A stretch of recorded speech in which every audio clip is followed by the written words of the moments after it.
Emma Worthington stared out the small frost-covered window of her tiny apartment, watching the grey English morning slowly come to life. At 28, she felt like she was disappearing, becoming as invisible as the thin wisps of fog that drifted between the old brick buildings of her small town. The room was quiet, too quiet. Bookshelves lined the walls, filled with stories of adventure and hope, stories that seemed so far from her own life. Photographs of her parents, taken years ago before the accident, watched her silently from a small side table. Their absence still echoed through every corner of her existence. Rent was due, and Emma knew she was running out of options. Her part-time job at the local library barely covered her basic expenses. Each month was a careful dance of juggling bills, cutting corners and hoping nothing unexpected would happen. The stack of final notices on her kitchen table grew like a threatening mountain of paper and worry. This morning was different. Something felt heavy in the air. Emma's hands trembled slightly as she prepared her modest breakfast, a single piece of toast and a cup of weak tea. The radio played softly in the background, a constant companion in her lonely world. Her grandmother's old photograph caught her eye. Margaret Worthington had been a woman of remarkable strength, who had survived the hardest of times with nothing but her wit and determination. Emma remembered her words spoken years ago. Life isn't about waiting for the storm to pass, it's about learning to dance in the rain. A sudden knock at the door broke her thoughts. Her heart raced. It was Mr. Harrison, the landlord, a stern man with little patience for late payments. Emma knew this conversation would not be easy.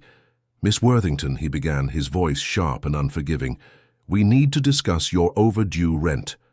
The words felt like stones, each one weighing her down. Emma listened, her eyes fixed on the floor, feeling the familiar sense of hopelessness creeping in. She had always been responsible, always tried her best, but somehow life seemed determined to push her down. As Mr. Harrison spoke about potential eviction, Emma's mind drifted to her current situation. The library job was secure but paid little. Her dreams of becoming a writer seemed further away with each passing day. The small room around her felt like both a sanctuary and a prison. But something inside her refused to give up. A tiny spark of hope, inherited perhaps from her grandmother's spirit, flickered somewhere deep within her heart. She might be struggling, but she was not defeated. "I understand," Emma finally spoke, her voice surprisingly steady. "I'll find a way to catch up on the payments." Mr. Harrison's expression softened slightly. Perhaps he saw something in her, a determination that went beyond mere words. After he left, Emma sat by the window again. The town outside continued its steady rhythm, people walking, cars moving, life happening. She realized that her story was just beginning, not ending. She pulled out an old notebook, her dream of writing still alive. Her fingers touched the pages, feeling the potential of unwritten stories.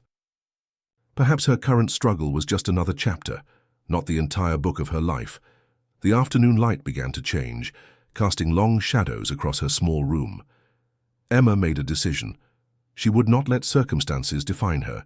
She would fight. She would hope. She would find a way. Her grandmother's words echoed again. "Strength isn't about never falling, but rising every time you fall." As the day slowly turned to evening, Emma began to plan. She would look for additional work, perhaps take some online courses. She would find a way to pay her rent, to keep her small home, to continue her journey. The room around her, once feeling like a cage, now seemed full of possibility. Emma Worthington was more than her current struggles.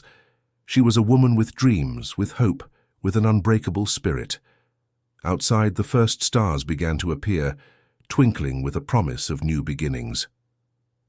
The community center stood like an old brick guardian at the end of Maple Street, its windows reflecting the early morning light.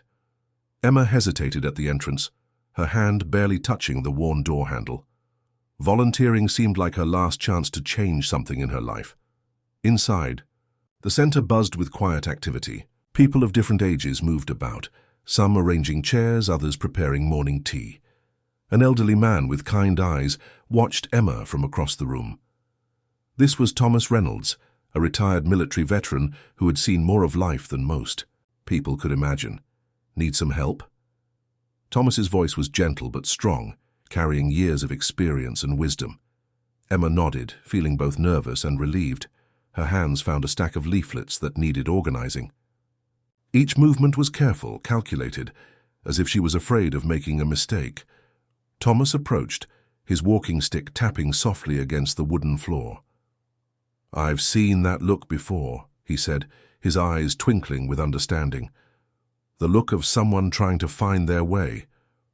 The morning progressed, and Emma discovered her role involved helping prepare community support programs. Thomas shared stories about his life, tales of resilience, of overcoming challenges that seemed impossible. He spoke about communities coming together during difficult times, about hope being more powerful than circumstances. "Life isn't about the cards you're dealt," Thomas would say, "but how you play them." Emma learned about the center's various programs. Some supported unemployed individuals, others helped seniors, and some provided support for people facing mental health challenges. Each program was a thread in the complex fabric of community support. During a break, she met other volunteers. Margaret, a retired schoolteacher, brought homemade cookies. Peter, a young social worker, shared stories about helping local families. Each person carried their own history, their own struggles, yet they all converged here with one purpose: to help others. Thomas took Emma under his wing. He saw something in her, a quiet strength, a potential waiting to be unleashed. He shared lessons not just about survival, but about truly living. "Compassion," he would say, "is the most powerful currency in the world." As weeks passed, Emma's confidence grew. She started organizing small events, coordinating volunteer schedules and connecting with community members. The shy librarian was slowly transforming into a confident community organizer. One afternoon, an elderly woman named Elizabeth came to the center, struggling with loneliness. Emma listened, truly listened, offering comfort and understanding. She realized her own pain could be a bridge to helping others. Thomas watched her with pride. "You're finding your purpose," he told her one evening. "Not just a job, but a calling." The community center became more than a place of work. It became a home, a space of transformation. Emma discovered that healing wasn't just about solving problems, but about creating connections. Her financial struggles remained, but something had changed. Hope now lived within her. She was learning that community was about supporting each other, about believing that no one was truly alone. As winter turned to spring, Emma's world expanded. She took evening classes, learned new skills, and continued volunteering. The small invisible woman was becoming visible, powerful in her own quiet way. Thomas continued to mentor her, sharing wisdom earned through decades of life experience. "Everyone has a story," he would say, "and every story matters." Emma began to see her life differently. Her struggles were not a weakness, but a source of strength. Her loneliness was transforming into connection. The community center had become her unexpected classroom of life. The afternoon light filtered through the center's windows, casting warm shadows. Emma looked around, at the volunteers, at Thomas, at the space that had become her second home. She realized that sometimes hope arrives in the most unexpected packages. Her journey was just beginning, but for the first time in years, she was excited about what might come next. The Baker Street Bakery stood as a warm beacon in the cold morning, its windows fogged with the steam of freshly baked bread. Mr. Peterson, the owner, was a man of few words but keen observation. He had watched Emma during her community center volunteering, noticing her dedication and quiet determination. One crisp Tuesday morning, as Emma walked past the bakery after her volunteer shift, Mr. Peterson called out to her. "Emma," he said, his voice gentle but firm, "I might have something for you." The bakery was more than just a place of business. It was a community hub where local stories mixed with the smell of fresh pastries and warm bread. Mr. Peterson had run this bakery for over 30 years, understanding people better than most. "I need someone to help manage the shop's paperwork," he explained. "You seem organized, interested." Emma's heart raced. A part-time job meant extra income, a chance to breathe financially. Her library work had always been limited, but this opportunity felt different. Mr. Peterson wasn't just offering a job, he was offering a pathway. The first weeks were challenging. Emma learned to balance bakery accounts, manage inventory, and understand the complex world of small business finances. Mr. Peterson was a patient teacher, sharing not just business skills, but life lessons. Numbers tell stories, he would say, showing her how each receipt, each transaction represented someone's day, someone's moment. It's not just about counting money, but understanding people. Her evenings became a careful dance of learning. Online accounting courses, borrowed textbooks from the library, conversations with Thomas from the community center, all became her teachers. Emma discovered she had a talent for organization and numbers. The bakery became more than a workplace. It was a classroom of life. Mr. Peterson introduced her to local business owners, shared connections, and slowly helped her build professional confidence. Local customers started recognizing her.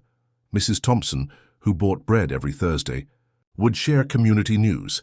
Young students preparing for exams found a quiet corner in the bakery, where Emma would sometimes help them with simple math.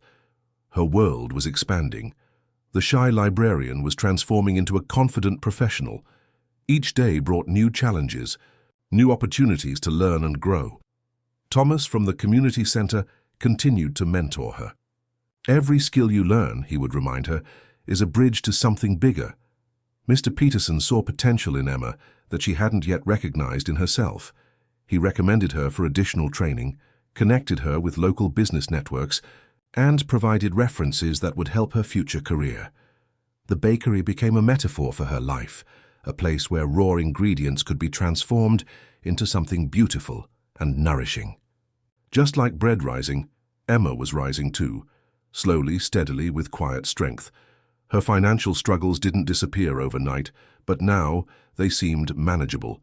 The extra income from the bakery, combined with her library job and volunteer work, created a safety net she had never experienced before. One evening, as she balanced the bakery's monthly accounts, Mr. Peterson looked at her with pride. "You're doing well," he said simply. Those few words meant more than any elaborate praise. Emma realized that opportunities rarely arrive as grand gestures. They come quietly, disguised as small chances, waiting for someone brave enough to recognize and embrace them. The bakery's warm lights glowed as evening settled. Outside, the town continued its rhythm, people walking, cars moving, life happening. But inside, something special was brewing. Not just bread, but a transformation. Her grandmother's photograph at home seemed to smile. The woman who had taught her about resilience would have been proud. Emma was writing her own story, one careful page at a time. As winter slowly gave way to early spring, Emma looked forward. The path ahead was uncertain, but for the first time, she was excited about the uncertainty. Her journey was proving that with patience, hard work, and unexpected kindness, anything was possible.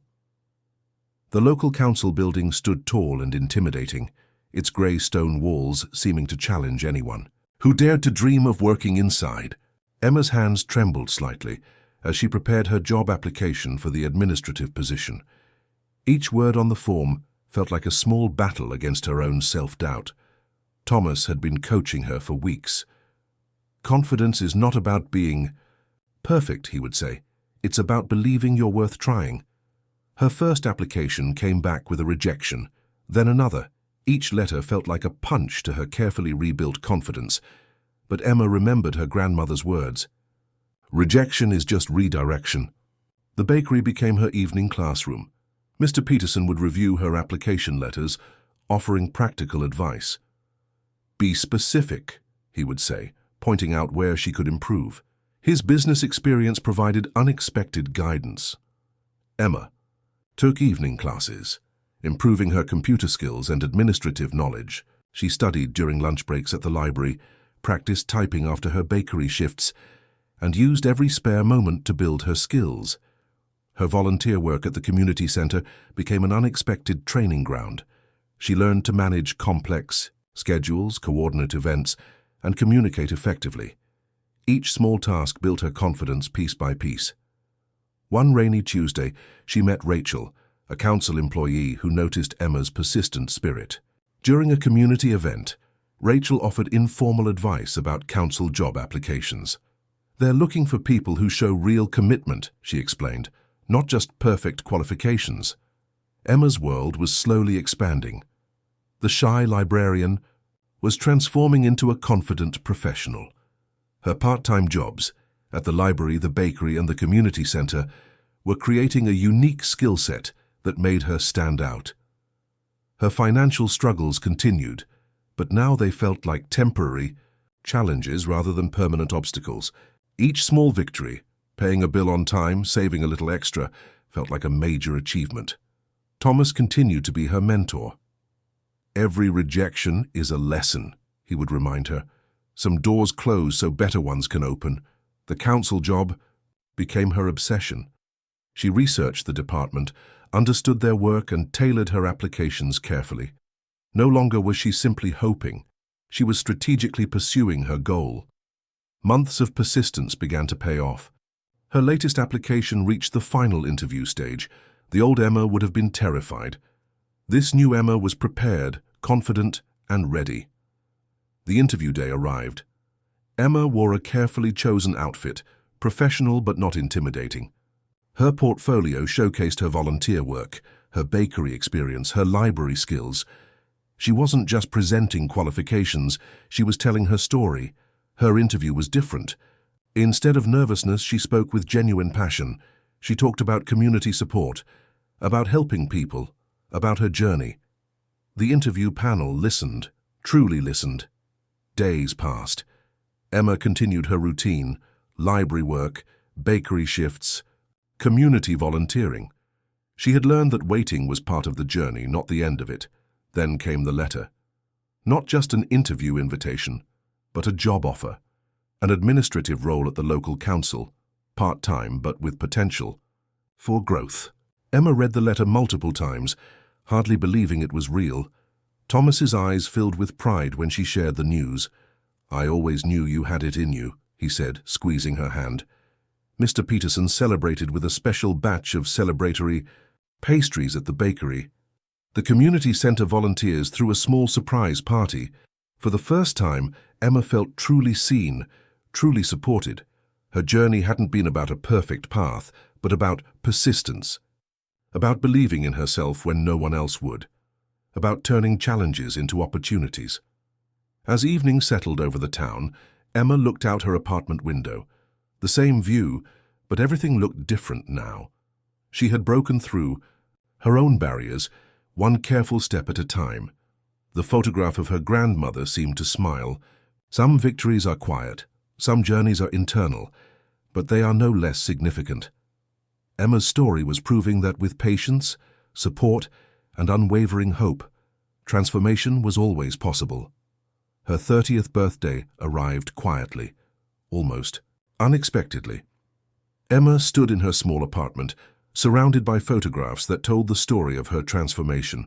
The shy librarian who once felt invisible was now a confident community leader. The council job had opened unexpected doors. What started as a part-time administrative role had become a meaningful career. Emma now coordinated community support programs, using her personal experiences to help others facing similar struggles. Thomas watched her with pride during her birthday gathering. The community center volunteers, bakery friends, and council colleagues had surprised her with a small celebration. Each person represented a chapter of her journey, a testament to the power of human connection. "Who would have thought," Thomas said, raising a toast, "that the quiet girl I met years ago would become such a powerful force in our community?" Emma's support group became her most significant achievement.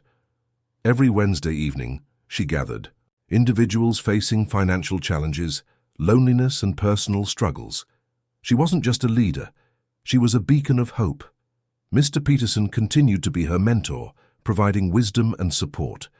The bakery remained a special place, where her transformation had first begun. He had watched her grow from a hesitant volunteer to a confident professional.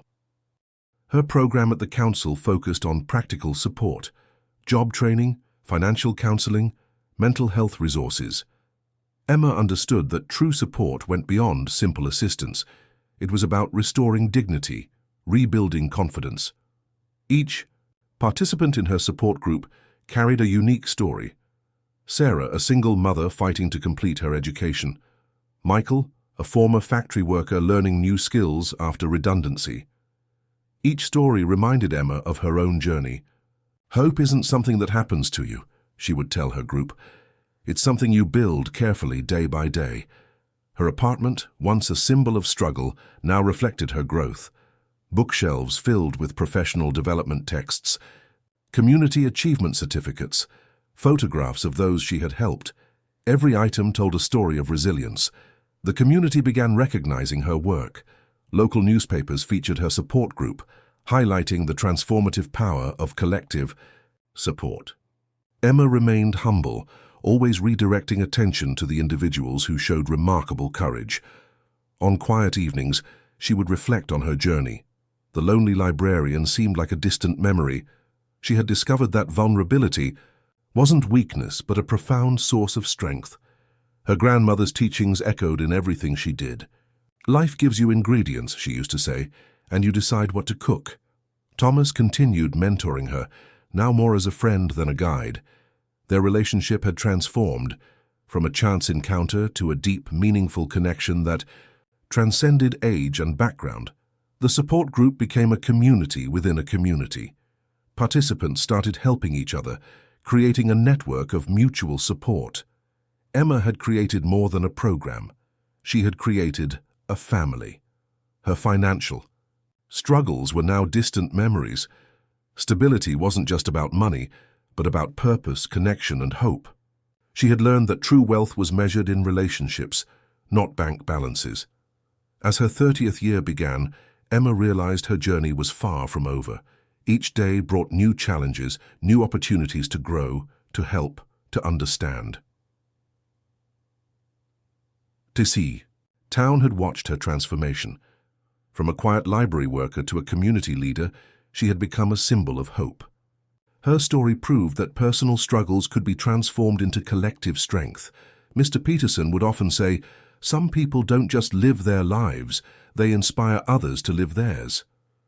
Emma had become that inspiration.